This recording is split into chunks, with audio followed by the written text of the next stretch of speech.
예, 오늘 요나서 1장 4절로 10절 말씀 보겠습니다. 다 같이 한번 더 인사할게요. 옆 사람을 사시 앞뒤 사람을 사실 때 오후에도 뵈니까 참 좋습니다. 네, 다시 한번 인사합니다. 점심 맛있게 드셨습니까? 예, 감사합니다. 오늘은 반찬이 너무나 화려했어요. 국으로부터 시작해서 김치국으로부터 시작. 김치찌개였나요? 네, 그래요? 찌개인데 그냥 한 사람 앞에 하나씩 다 줘서 잘 먹었어요.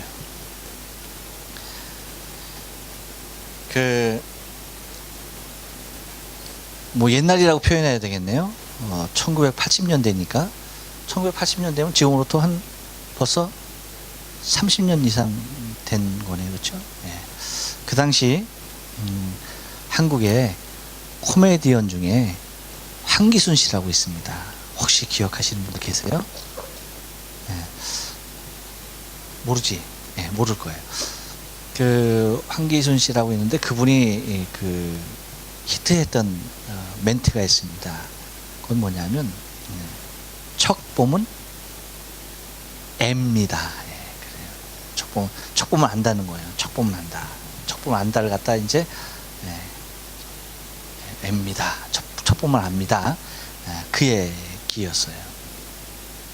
그래서 그게 상당히 유행을 했습니다. 또 이제 요즘 들어서 뜨는 코미디, 유행하는 코미디 중에 하나가 뭐냐면 김용리 지사님이 잘하는데 한번 해보시겠어요? 시작.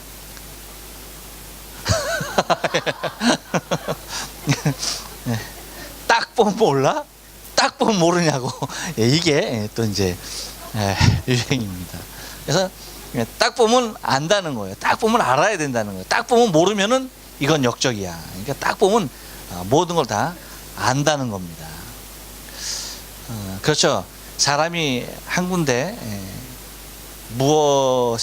무엇에든지 10년의 시간을 투자하면 거기에 대한 아주 전문가가 된다고 하지 않습니까? 그래서 10년 이상 무엇을 했다 하면 그곳에 이미 도통한 사람으로 봐야 한다는 겁니다. 그래서 그 사람이 그것을 딱 보면 이게 어떤 상황이고 어떻게 돌아가는지 다 안다는 거예요. 우리 한솔이가 딱 보면 아는 게 뭐가 있나? 한솔이가 딱 보면 아는 건 얘가 삼성 직원인지 현대 직원인지 안다는 거죠. 손님들 중에 몰라? 무슨 사람? 대사관 직원인지 회사 사람인지 딱 보면 안 돼요. 우리 한솔이가 알바하는 그 식당에서 우리 한솔이가 가장 고참이래요. 그러니까 한솔이가 딱 보면 어느 직원인지 안다는 거예요. 근데 뭐 그 회사를 얘기하면 안 되겠지. 그 회사 직원들이 가장 어떻다고? 말하기 곤란할 정도로 아주 그냥 고약한 손님이라고 얘기를 하더군요. 그러니까 벌써 뭐만 해도 딱 보면 이제 아는 거예요. 딱. 근데 한솔이뿐만 아니죠.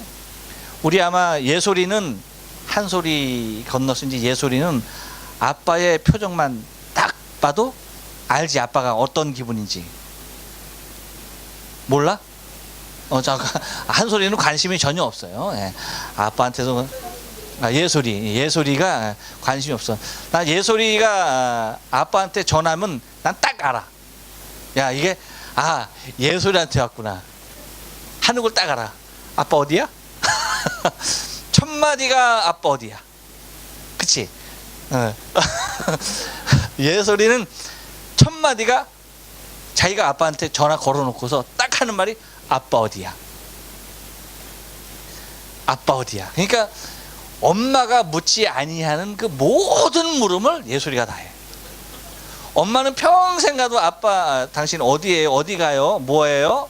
전혀 묻지 않는데 예솔이는 받자마자 아빠 어디야? 이게 예솔이. 예솔아 알지? 딱 보니까 아는 거지 벌써. 이렇듯 여러분 척 보면 알 수 있는 것들이 있습니다. 근데 오늘 본문에 보니까 이게 예사롭지 않구나, 이게 뭔가가 있는 거다 라고 하는 사인을 느끼는 사람이 있었어요. 딱 보니까 알았던 거예요. 뭐였습니까? 바람이 불어서 바다에 대작이 일어나고 광풍이 일어나는데 이 뱃사람들이 딱 보니까 안 거야, 느낀 거야. 야, 이거는 이 바람, 이 풍랑 정도면은 이 배를 삼키고도 남겠구나. 그래서 오늘 본문에서 그 4절에서 뭐라고 말합니까? 폭풍이 대작하여 배가 거의 깨어지게 되었다 라고 얘기하는 겁니다. 그러니까 이것은 누가 지금 진단하고 있는 겁니까? 뱃사람들이 바다에서 이는 이 모습을 보고 이거는 끝이구나, 이거는 살아날 방법이 없구나. 그래서 수단과 방법을 다 동원해 봤어요. 어떻게 했습니까? 배를 가볍게 하고 모든 물건을 다 바다에 던졌습니다. 그럼에도 불구하고 안 되는 것을 느꼈던 거죠.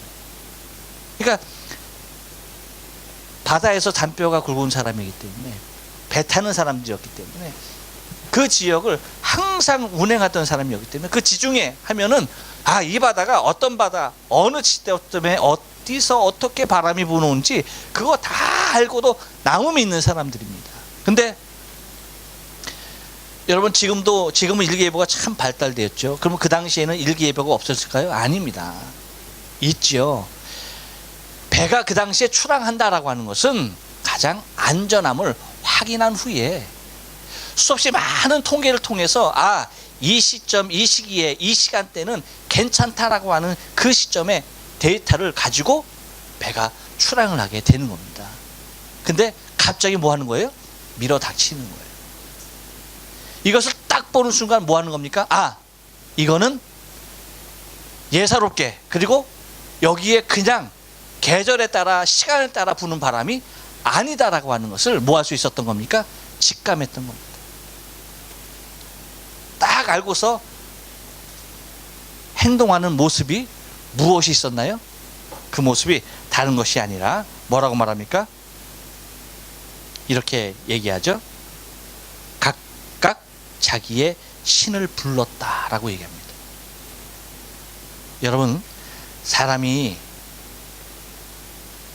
인정하든 인정하지 않든 나 자신이 의지할 수밖에 없는 존재인 것에 대하여서 오늘 요나서에 일어나는 이 대작을 통하여서, 이 폭풍을 통해서 인간이 곧 의지적인 존재라고 하는 사실에 대하여, 곧 의지적인 피조물인 것에 대하여서 그대로 적나라하게 드러내고 있는 장면이에요. 근데 여러분, 사람은 평소에 그러지 않아요. 사람이 의지적인 존재지만 자신이 의지적인 존재라는 것을 그렇게 드러내고 싶어 하는 사람이 없습니다. 무엇인가 의지해서 자신의 문제를 풀어나가기보다는 자기 자신의 힘과 능력을 과시하려고 하는 것이 인생이에요. 그러다 보니까 어려움이 있다, 누군가에게 어려움이 있다 라고 했을 때에 그 어려움에 대하여서 인간은 뭡니까? 정면적인 도전장을 내놓죠. 내가 해결한다 라고 하는 도전장을 통해서 그것을 해결해 나가려고 합니다. 그것이 인간의 모습이에요. 그렇지만 본연의 모습은 극한 상황에 도달했을 때에 그 모습이, 그 본연의 모습이 드러나게 돼 있는 거예요. 그래서 여러분, 흔히 우리가 그런 말 하죠. 사람, 천길 물속을 알아도 사람의 마음은 모른다라고 얘기합니다. 그 이유가 뭐예요? 아직까지 그 사람에게 그 사람이 스스로의 힘으로 해결하지 못할 그 막다른 길에 이르는 걸 보지 못하고 느끼지 못했을 뿐이에요. 여러분, 누구나 다 그러한 막닥스러운 자리에 도달하면은 그와 같은 모습을 나타낼 수밖에 없어요. 나 자신의 연약함을 그대로 표현할 수밖에 없는 거예요. 그것이 우리 인간의 한계점, 한계적인 상황에 이르는 모습이라고 하는 거죠. 그러니까 보통 그냥 부는 막 바람 같았으면 이 바람은 이렇게 불다가 사라지는 바람이야 알 수가 있었던 겁니다. 그 대여 배에 있는 것까지 다 버리면서 배를 가볍게 만들 이유가 없었던 거죠. 그런데 사람이 선택하는 것은, 여러분, 배에 있는 모든 사람이 선택하는 것도 각자의 신을 불렀다라고 하는 것은 최종적인 선택을 의미합니다. 근데 인간의 가장 최종적인 선택이랄지라도 그 선택은, 여러분, 오늘 본문을 통해서 우리에게 분명히 보여주는 것은 올바른 선택을 해야 된다는 거예요. 사람이 극한의 상황에 무엇인가를 선택해야 되는데 그 선택에 어떤 선택을 해야 하느냐 하는 것은 매우 중요한 일이다라고 하는 것입니다. 그래서 그 선택에 관한 가장 기본적이고 원초적인 기준을 하나님께서 우리에게 보여주고 있는 것인데, 그것이 뭡니까? 배의 깊은 곳에서, 배의 밑창에서 잠자고 있는 요나를 불러와서 요나로 하여금 제비뽑게 하는 거였죠.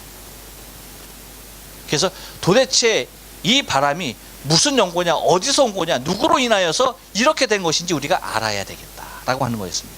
그러니까 뭐였습니까? 이것은 의대 부는 바람도 아니었고 의대 부는 폭풍도 아니었다라고 하는 것을 알았고, 반드시 이유가 있다라고 하는 사실에 대한 결론이 공통적이었다라고 하는 것이죠.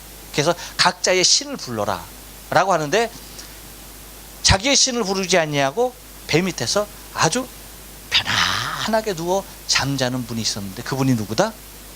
요나였다.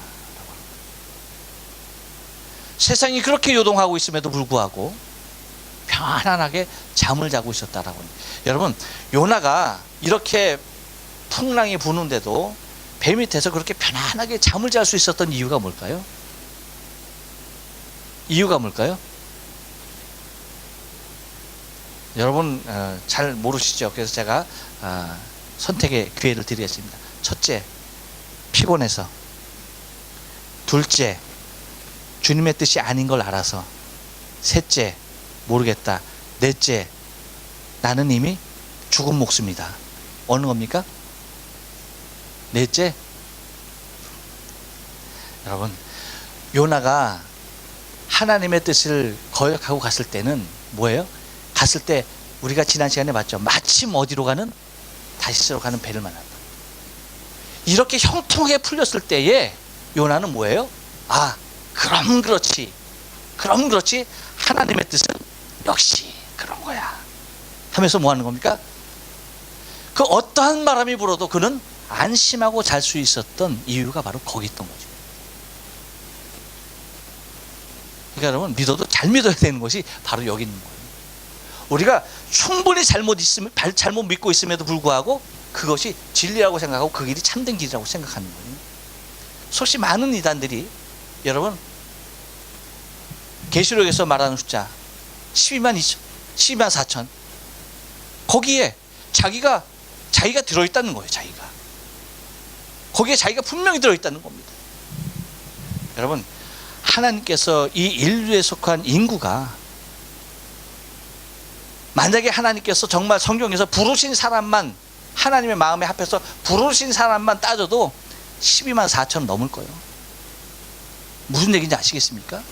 그러면 그 이후에 단 한 명이라도 하나님의 나라에 들어갈 수 있는 인생이 어디 있겠는가라고 하는 거죠.